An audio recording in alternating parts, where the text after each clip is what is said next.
Hello all, my name is Harish. I'm a product manager on the marketplace team, and right now I'm going to demo the exemption flow, like how you can add exemptions there. So I'm going to go into development for the seamless install flow, exemptions for the seamless install flow, and going into the app listing. I'm going to take like one of my existing app listings here, edit listing. In here, I can see the request to remove install button from listing. Again, this option is available only if you have opted into seamless install flow. If you're not opted into seamless install flow, you won't see this. So to log in exemptions, you will have to opt into seamless install flow. So once you opt in, I'm going to click on request removal. It opens a form. I fill out all the details in here and click on next. Production app ID, add the details here. And then you come into this section though.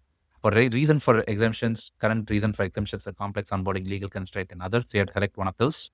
And the exemption content, this is the main, I'd say main field in this form though. I would recommend apps to add as much content as possible about basically how much, why they should not be exempted from the app, to add as much context as possible about why they should be exempted from the seamless install flow, because this is what eco-quality team uses to make a land on decision on whether they approve or deny an exemption request.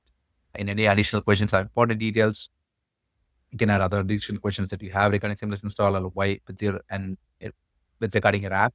And if you have like looms or other things which explain your problem, that would be easier as well.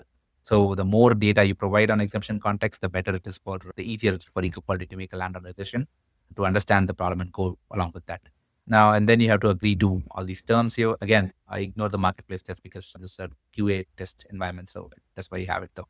So you have to agree to the terms. And once you go in, the form is submitted. So once a form is submitted, a ticket is created on the eco quality team's queue. So they'll take a look at it. The current SLA for exemption request is 7 business days. So you'll get a response basically based on that one. So if an exemption request is approved, what happens is that the install button URL is no longer needed. It won't be there.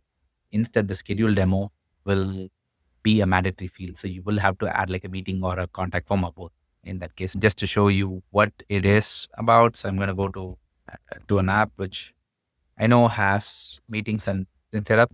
So if your app is exempted from the seamless install, then you won't have the install button. You will only have the schedule demo. This will become the primary CTA for this one. So technically, it means that any customer cannot install your app directly from the HubSpot Marketplace. Instead, they will have to go through either with a form for the app to contact them back or the sales channel by scheduling a meeting. If your app is rejected, if your exemption request is rejected for some case, then you will get an email from the eco-quality team along with the reason for why it was rejected. And basically, you will have to adhere to the seamless install flow at that point. So that's it for the exemption flow. It's pretty straightforward with that one though. And so basically, if you are exempted, customers won't be directly able to install your app from the marketplace. And if you're not exempted, you will have to adhere to the seamless install. That's it for this. Thanks for listening to all these videos, and hopefully this give you a lot of context on the seamless install.